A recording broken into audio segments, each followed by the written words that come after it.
Oh hey Grounded fans, just me casually testing out the brand new ZIPLINE accessory that may or may not get added to Grounded. We don't know 100% it's coming, but it is there. It's spawnable, it's in the game if you know the code, and using some software today I've spawned it in to show you guys, as well as a couple of other trinkets that never made the cut for 1.0. I have to 100% tell you now, there's no guarantee what I'm about to show you will make it into the game, and the devs may have very good reasons not to. But judging by what some of them have said, that in the future hotfixes we may see some more little extras added in, whether it be science points, maybe scabs and stuff, I reckon it's a safe bet we will get some of these trinkets added. And honestly, this is the one that's got me the most excited, ZIPLINEs. I did peer into the files. When I was looking to see how many accessories there were, I found out there were at least 22, 23, and 3 of them didn't really work. And this was the one that caught my eye the most. ZIPLINEs to go up. It would reduce so much of the wasteless building huge towers. I've never liked ZIPLINEs in the past because I've never wanted to have to spend or waste time building huge towers. Like sure, a few little ZIPLINEs here and there, but the meta is that you guys know, building the huge towers all across the map because you can only go one way. And I've kind of always hated it. I feel like it blights the landscape. There is also an element that says that this might not come into the game because the devs might feel like it makes a little bit, takes away from exploring. Like if you can go up and down ZIPLINEs, then when are you ever really going to go through the undergrowth or running around through the map and having encounters? And that's important.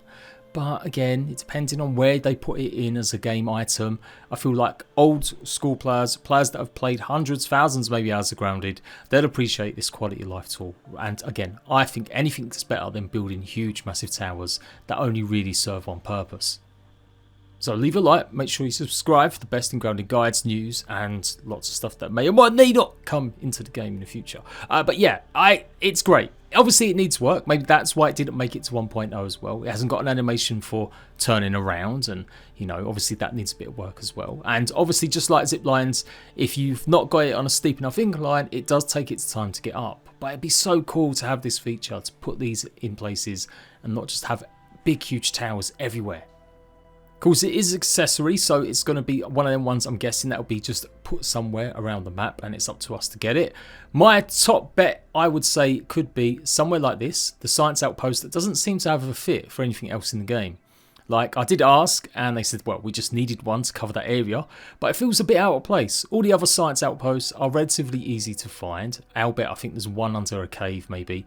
But the rest of them, they do their job. You know, you can find everything on the map by activating all of these outposts once you unlock the scanner in the hedge.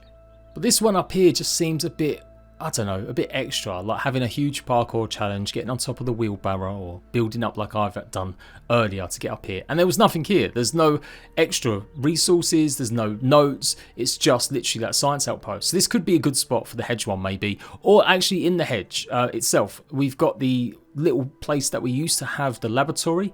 OG Grounded players will remember there used to be a secret little laboratory pod way above all the rest of the science pods. Maybe it could be on the end of the branch there as a little homage. So yeah, content that may or may not come, but given it's been added so late in the game, given it is in the game files, it's spawnable, it actually works when you spawn it in. It's got UIR as well, although it might need a bit of a spruce up, but I think it looks okay. I think we'll see this added in the next few weeks or months as part of maybe a hotfix update. But wait, there's more. We've got the web clippers accessory, which doubles the damage against web-based harvestables. And I've got to say, this one could probably do with a bit of work. If they've got the time, they're not added it in yet, I feel like it needs a bit more of a perk. Like, how many times are we going around just harvesting web? Like, why would you keep this in your inventory on the off chance that you come across a big cave filled with it? Maybe if you're explicitly going out to harvest it, yes, I could understand. But we get web from so many sources. Obviously, we get it going exploring, cutting down the web sacks, defeating the web-based creatures, the spiders. We don't get any more from the orb weavers like we used to do when they used to fire their webs. So that one has got me really puzzled. Maybe that's why they've cut it, or maybe why it didn't actually make it into the game, because I just can't really see a real use for it. Like, what's the importance of freeing up a special slot in your inventory to carry this around, and why you would go around using it just to get web when you can get web so many places? Maybe it's for cheap, I guess, exec taking on, or maybe it could be a way that you could get maybe the tier 3 execs that are now in the game, so you will need a tier 3 blade. So maybe this could be like a little bit of a bonus boost. So even if you've only got a tier 2 dagger because you've not killed any actual Black Widows, you'd still be able to go ahead and harvest at least some of the execs and potentially get some of the bug loot that you get from there, like the bug parts, which have changed. For the tier 3 execs, you do get various other bits. Instead though, I feel like this should be just an all-rounder one. Call it the harvester and basically have it applied to all sorts of harvestable items.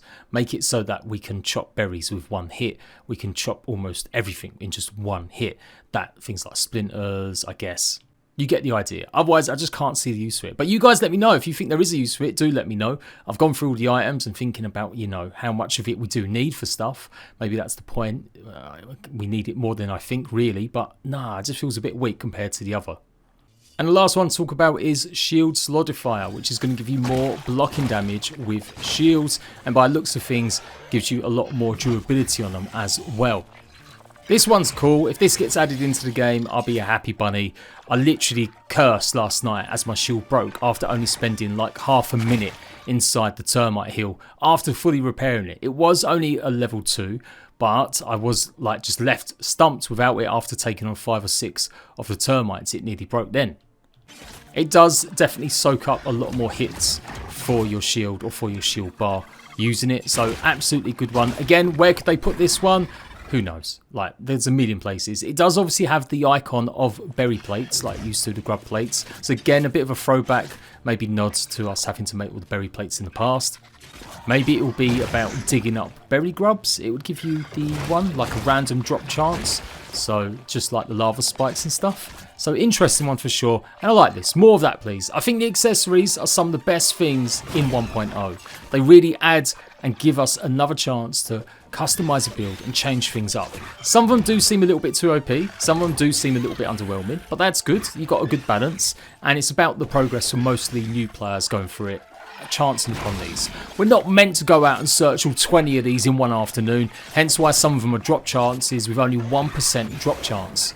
They're meant to be bonuses, rolls that happen through a playthrough, not something we search out and, you know, min-max with. But hardcore players, people that really stick a lot of hours into it, I'm sure you guys want to get all 20.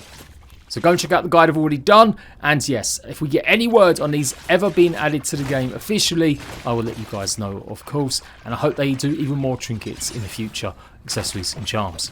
But with that, we do need something now. We need another way to hold some of this inventory.